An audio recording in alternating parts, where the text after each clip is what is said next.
هنشوف السؤال ده مع بعضينا. What is or which is the most specific and sensitive investigation لل TIAs؟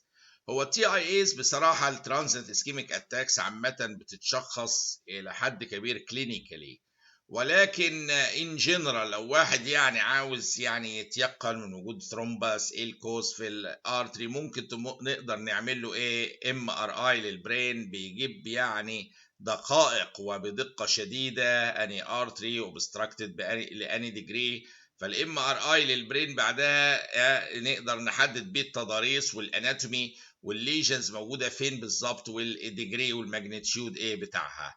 ف يعني لو هو هنا يمكن ما يقصدش في لحظة التي اي اي نفسها، ولكن كدياجنوزس عام لوجود المشكله، وبالتالي ايه الستبس القادمه في العلاج. برين ام ار اي ممكن ايه للتي اي ايز ترانزيانت اسكيميك ايه اتاكس يقدر يساعدنا جدا في تحديد ايه الكوز بالظبط ايه اللي حاصل.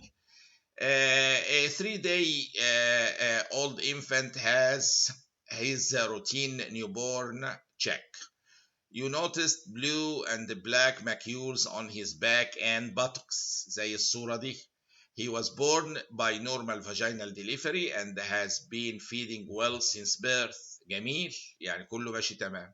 From the following list, pick the diagnosis that fits with the clinical description and picture. هو حاطط هنا مجموعة ايه حاجات diagnosis، وهو الحقيقة الشكل ده البلوش ايه بلاك بلوش ماكيولز على الباك والباتوكس دي حاجه كومون جدا، وبتروح اللي هي المونجوليان ايه بلو سبوتس بتاع المولودين، وتعتبر حاجه بناين، وبنري اشور ايه دايما ايه العيانين ايه منها انها ما هياش حاجه دينجرس، ما هياش حاجه ممكن تعمل مشاكل ضخمه، اللي هي المونجوليان ايه سبوتس اللي موجوده على الجلد بلاك بلو ماكيولز كده.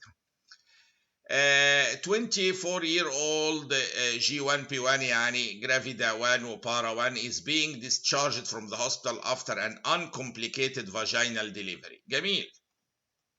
She is breastfeeding and has no comorbidities، يعني كل حاجة ماشية تمام. She would like a progesterone only birth control pill for contraception. upon hospital يعني ايه عاوزه بروجسترون only birth control pill للcontraception. upon hospital discharge which of the following statements should be included in your counseling؟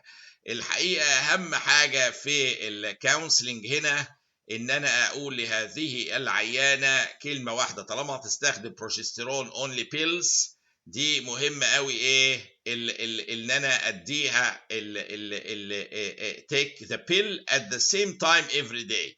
يعني لو انا هديها نصيحه واحده هنا اهوت وهي مصره على البروجستيرون اونلي بيلز، قد يكون لاسباب.